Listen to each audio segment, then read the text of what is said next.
Hello friends, how are you? Welcome to সরানো Sourav explain. আজকে আমরা ব্ল্যাকপিঙ্ক যিশুর Korean zombie drama episode 5 explain করতে চলেছি। এখনই আমাদের চ্যানেলটি সাবস্ক্রাইব করে রাখো। তো চলো আজকের এই আকর্ষণীয় এপিসোডটি শুরু করা যাক।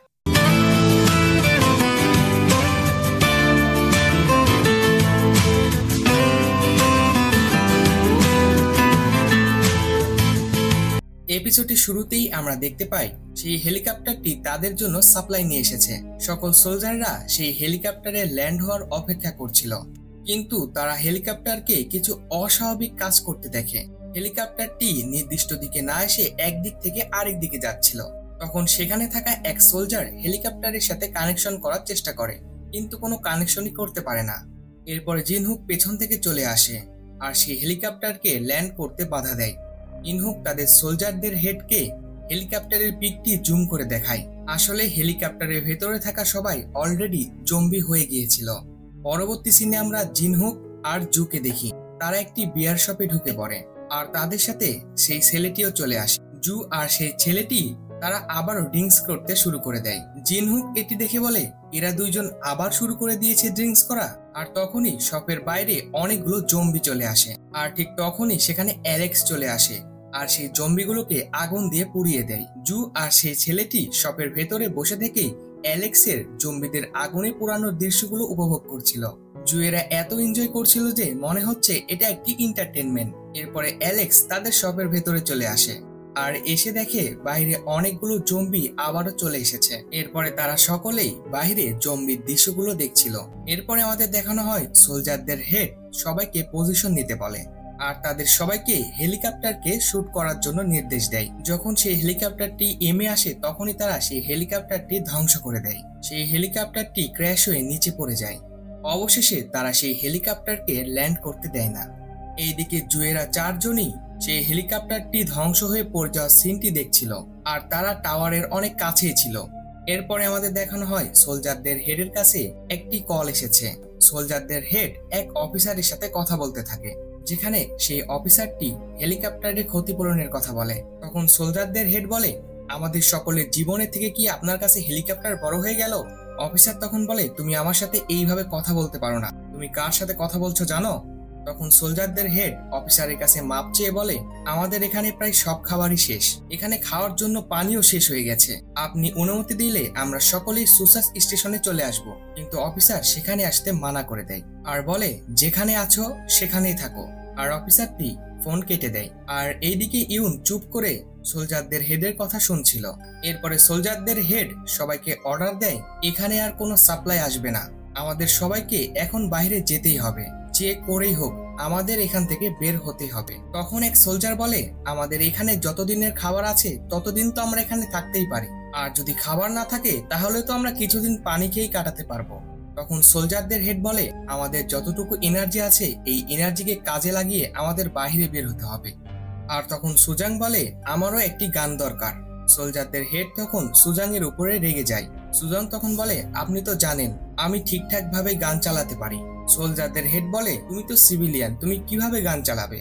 সুজাং তখন বলে, আমি একজন ন্যাশনাল শুটার ছিলাম, আর আপনি এটাও দেখেছেন আমি কেমন শুট করতে পারি, আপনি যদি চান তাহলে আমার টেস্টও নিতে পারেন। আর তখন সোলজারদের হেড সুজাং এর কথাই রাজি হয়ে যায়। পরের দৃশ্যে আমরা দেখি জুয়েরা সেই টাওয়ারের কাছে চলে এসেছে। তারা সেই টাওয়ারের কাছে গিয়ে দেখে প্রধান গেটেই অনেকগুলো জম্বি দাঁড়িয়ে আছে, আর তারা সম্পূর্ণ রাস্তা জাম করে রেখেছে। আর তখনই জু ইউনকে খোঁজার উদ্দেশ্যে ভেতরে যেতে থাকে। আর ঠিক তখনই তার ম্যানেজার বলে, আরে দাঁড়াও, তুমি কি পাগল হয়ে গেছো নাকি? এইভাবে তুমি ভেতরে প্রবেশ করতে পারবে না, এখানে অনেকগুলো জম্বি আছে, তুমি গেলে ওরা তোমাকে খেয়ে ফেলবে। তখন তারা চারজনই পার্কিং এ যায় অ্যালেক্সের সেই গাড়িটি খুঁজতে। অ্যালেক্স তখন বলে, আমরা চারজন যদি একসাথে গাড়ি খুঁজতে শুরু করি তাহলে অনেক সময় লাগবে, আমাদের আলাদা আলাদা ভাবে খোঁজা উচিত। কারণ অ্যালেক্সের মনে ছিল না যে সে কোথায় তার গাড়িটি রেখেছিল। এদিকে জিনহুক আর জু আলাদাভাবে গাড়ি খুঁজছিল, আর ওইদিকে অ্যালেক্স আর সেই ছেলেটি গাড়ি খুঁজছিল। জু আর তার ম্যানেজার যেই সামনে যাবে তখনই অ্যালেক্স তাদের সামনে যেতে মানা করে, কারণ তাদের পেছনে অনেকগুলো জম্বি আসছিল। আর সেই জম্বিগুলো জু আর তার ম্যানেজারের উপরে হামলা করে দেয়। জুদের বাঁচানোর জন্য অ্যালেক্স জম্বিদের দিকে অ্যালকোহলের বোতল ছুঁড়ে মারে। অ্যালেক্স এই বোতলগুলো ছুঁড়তেই থাকে যাতে করে সেখানে জম্বিগুলো আগুনে পুড়ে যায়। এরপরে জু আর তার ম্যানেজার সেখান থেকে দৌড়ে পালায় আর ছোট্ট একটি কাচের রুমের মধ্যে এসে দাঁড়ায়। আর ঠিক তখনই পেছন থেকে জম্বিরা অ্যালেক্সকে ধরে ফেলে। জু তখন অ্যালেক্সকে বাঁচানোর জন্য আবারও পেছনের দিকে আসতে থাকে। আর ঠিক তখনই তার ম্যানেজার তাকে পেছন থেকে ধরে ফেলে যে তুমি কি পাগল হয়ে গেছো নাকি, তুমি একা কিভাবে ওকে বাঁচাবে। জিনহুক জুকে জোর করে সেই কাচের রুমের মধ্যে নিয়ে আসে আর জিনহুক সেই কাচের রুমটি লক করে দেয়। আর এইসব বিষয়ে জিনহুকের কিছুই মনে হচ্ছিল না। জিনহুকের কিছু মনে না হলেও জম্বিরা অ্যালেক্সকে ধরার কারণে জুয়ের অনেক মন খারাপ হয় আর সে কাঁদতে থাকে। আর তখনই সেখানে সেই ছেলেটি চলে আসে আর অ্যালেক্সকে বাঁচানোর চেষ্টা করে, কিন্তু সেই ছেলেটি আসতে অনেক দেরি করে ফেলেছে। অ্যালেক্স সেখানে থাকা জম্বিগুলোকে নিয়ে আগুন ধরিয়ে দেয় আর তার নিজের গায়েও আগুন ধরে যায় আর সেই আগুনে জম্বি সহ অ্যালেক্সও পুড়ে যায়। এইদিকে টাওয়ারের নিচে যাওয়ার জন্য সব সোলজাররা রেডি হতে থাকে। আমরা দেখি সুজাংও সোলজারদের ড্রেস পরে ফেলেছে আর সে হাত উপরে উঠিয়ে বলে আমি ফাইট করব নিজেদের বাঁচানোর জন্য। আর সোলজাররা তখন জম্বিগুলোকে মারতে মারতে নিচে যেতে শুরু করে আর তখন উপরে সবকিছু ফাঁকা হয়ে যায়। সোলজারদের থাকার জায়গা, সোলজারদের খাওয়ার জায়গা সবকিছুই ফাঁকা হয়ে যায়। পরের সিনে আমরা দেখি অ্যালেক্স সে আগুনে পুড়ে মারা গিয়েছে। তখন সেই ছেলেটি জিনহুককে মারার জন্য হকি স্টিক নিয়ে যায়, কারণ এইদিকে অ্যালেক্স মরে গিয়েছে তার তো কিছু মনেই হচ্ছে না, আরো সে অর্ডার দিচ্ছে যে গাড়িটি নিয়ে আসো। আর জিনহুক সেই কাছের রুমটি থেকে সেই ছেলেটিকে বলে আমি বাইরে আসলে কিন্তু তোমাকে মেরে দেব। তখন সেই ছেলেটি বলে আগে বাইরে আসো, তোমাকে দেখাচ্ছি কে কাকে মারে। আর জিনহুক সেই ছেলেটির কথা শুনে ভয় পেয়ে যায়, কারণ জিনহুক অনেক ভীত ছিল। তখন জিনহুক সেই ছেলেটিকে আবারও বলে আচ্ছা যাই হয়েছে এগুলো বাদ দাও, তুমি গাড়িটি নিয়ে আসো। তখন সেই ছেলেটি বলে আমি তো গাড়ি চালাতে পারি না। আর জিনহুক সেই ছেলেটিকে বলে তুই তো কিছুই পারিস না, তুই তো কোনো কাজেরই না। জু তখন সেই ছেলেটিকে বলে তোমার ফোনে কি চার্জ আছে। সিন পরিবর্তন হয়, আমরা দেখি সেই সোলজারগুলো হোটেলে প্রবেশ করেছে। সোলজাররা সেখানকার পরিবেশ দেখে অবাক হয়ে যায়। সোলজারদের হেড বলে আমাদের সকলকে এখানকার সবকিছু চেক করে দেখতে হবে। এরপরে আমাদের দেখানো হয় সেই ছেলেটি সেই গাড়িটি খুঁজতে শুরু করে দেয় আর এক সময় ছেলেটি সেই গাড়িটি খুঁজে পায় আর সে গাড়িতে উঠে বসে। আর জু তখন তাকে ভিডিও কল দেয়। জু তাকে ভিডিও কলে কিভাবে গাড়ি চালাতে হয় সেটি শিখিয়ে দেয়, কিন্তু সেই ছেলেটি জুয়ের কথা শোনার পরেও গাড়ি কিভাবে চালাতে হয় সে কিছুই বুঝতে পারছিল না।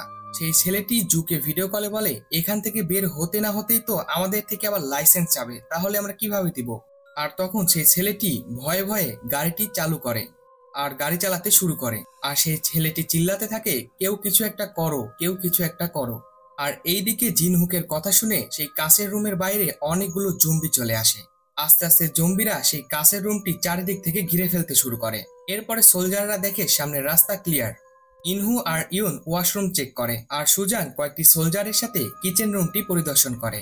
আর তখন তারা সেখানে অনেকগুলো খাবার দেখতে পায়। সোলজারদের হেড তখন বলে এই সমস্ত খাবার আমাদের ব্যাগে নিয়ে নাও। আর এইদিকে ইনহুক আর ইউন এখনো ওয়াশরুমেই আছে।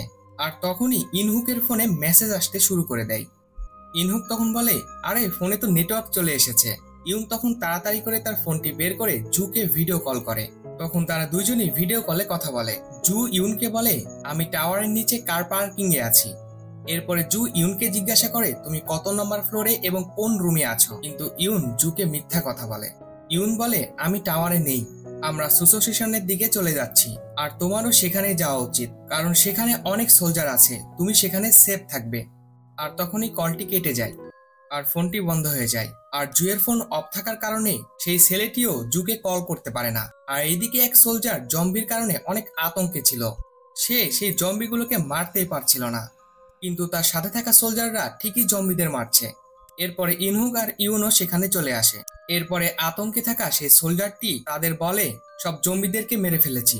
আর ঠিক তখনই তার পেছনে একটি জম্বি ছুটে আসে আর সেখানে থাকা আরেকজন সোলজার সেই জম্বিকে শুট করে দেয়। এদিকে আমাদের দেখানো হয় সুজান সহ সোলজাররা কিচেন থেকে সব খাবারগুলো সংগ্রহ করছিল। আর তখনই সোলজারদের হেড সেখানে কিচেনে শেফকে দেখতে পায়। আর তখনই সোলজারদের হেড কিচেনে পাউলু নামে এক শেফকে দেখতে পায়। তখন সোলজাররা মিলে তাকে চেক করে দেখে যে তাকে কোনো জম্বি কামড় দিয়েছে কিনা। তখন সেই শেফটি বলে আমি তো ঘুমিয়েছিলাম, আমি তো কিছুই জানি না কি হয়েছে। এইদিকে যে এত কিছু হয়ে গেছে, জম্বিরা যে মানুষদের খেয়ে ফেলছে, এই শেফটি কিছুই জানে না, কারণ সে ঘুমের ঔষধ খেয়ে ঘুমিয়েছিল। আর তখনই সেই শেফটি বলে আমি তো ড্রাগস নিয়ে ঘুমিয়ে গিয়েছি, এই জন্যই আমি কিছুই জানি না। তখন সুজাং বলে তুমি একজন শেফ হয়েও ড্রাগস নিয়েছো, ড্রাগস কোথা থেকে আসলো তোমার কাছে। তখন পাউলু বলে, আরে এটা সেরকম ড্রাগস না, এটা ঘুমের ঔষধ। এর পরের সিনে আমরা দেখি সেই ছেলেটি সেই গাড়িটি নিয়ে সব জম্বিগুলোকে মারতে মারতে সামনের দিকে যাচ্ছে। আর সে এমন ভাবে গাড়ি চালিয়ে জম্বিগুলোকে মারছে মনে হচ্ছে যে সে গরু ছাগল মারছে। আর সে সেই গাড়িটি নিয়ে সরাসরি জম্বিগুলোকে পিষে দিয়ে জুয়ের কাছের রুমের সামনে দাঁড়ায়। আর সেই ছেলেটি জুদের বলে, আমি এখন গাড়ি ব্রেক করা শিখে গিয়েছি। এরপরে জুয়েরা সেই কারে উঠে পড়ে আর জিনহুক গাড়ি চালাতে শুরু করে। তবে জিনহুক খুব খারাপ ভাবে গাড়ি চালাচ্ছিল। আর জিনহুকের এইরকম উল্টাপাল্টা গাড়ি চালানো দেখে জু অনেক ভয় পেয়ে যায়। আর সে ভয়ে গাড়ি থামানোর কথা বলে, কিন্তু জিনহুক কোনোভাবেই গাড়ি থামায় না। আর তখন সেই ছেলেটি জিনহুককে গাড়ি থামানোর কথা বলে। তখন জিনহুক গাড়িটি থামায় আর ওই ছেলেটির উপরে রাগ দেখাতে শুরু করে দেয়। জিনহুক সেই ছেলেটিকে বলে, আরে তোমাকে তো আমি বাঁচিয়েছি, আমার তোমার বাবা মার উপরে খুবই কষ্ট হচ্ছে যে তোমার মতো একটা ছেলেকে বড় করেছে আর তুমি এইরকম। আর তখনই সেই ছেলেটি রেগে জিনহুকের গলা চেপে ধরে বলে, তোমার সাহস কিভাবে হলো এই ধরনের কথা বলার? তুমি কি চাও আমি তোমাকে কামড় দিই? আর এইসব দেখে জু বলে, ওকে কামড় দিতে হবে না, তুমি আমাকে কামড় দাও। আর জিনহুক তখন বলে, আচ্ছা বাদ দাও, চলো আমরা সামনের দিকে যাই। আর তখন তারা গাড়িটি স্টার্ট করে আবার যেতে শুরু করে। পরের সিনে আমরা দেখি সব সোলজাররা হোটেলে বসে থেকে খাবার খাচ্ছিল। আর তখন সোলজারদের হেড স্মোক করা শুরু করে দেয় আর সে সবাইকে পারমিশন দেয় স্মোক করার জন্য। কিন্তু পাউলু বলে, এখানে স্মোকিং এলাও না। আর সুজান, তুমি অন্তত তো জানো যেখানে স্মোক এলাও না। শেফ এই কথাগুলো অনেক জোরে জোরে বলছিল, কিন্তু কোনো সোলজাররা তার কোনো কথা কানে নিচ্ছিল না। এরপরে সোলজারদের হেড খাবার টেবিল থেকে উঠে ড্রিঙ্কস করার জন্য অন্য একটি রুমে যায়। সোলজারদের হেড যখনই সেখানে যায় সে কিছুর একটি আওয়াজ শুনতে পায়। সেই রুমে একটি জম্বি লুকিয়েছিল। সেই জম্বিটি হঠাৎ করে বের হয়ে আসে আর হেড সোলজারের উপর আক্রমণ করে দেয়। সেই জম্বিটির হাফ বডি ছিল, জম্বিটির নিচের অংশ ছিলই না। জম্বিটি যখন বাইরে চলে আসে সব সোলজাররাই জম্বিটিকে গুলি করতে থাকে, কিন্তু কেউ ঠিক মতো নিশানা লাগাতেই পারে না। জম্বিটি যখন একেবারে কাছে চলে আসে তখন সুজান এক নিশানাতেই সেই জম্বিটিকে মেরে দেয়। তখন আমরা দেখি সোলজারদের হেড সেই রুমের ভেতর থেকে বের হয়ে এসেছে, তার নাক জম্বিতে খেয়ে নিয়েছে আর সোলজারদের হেডও অলরেডি জম্বিতে পরিণত হয়ে গিয়েছে।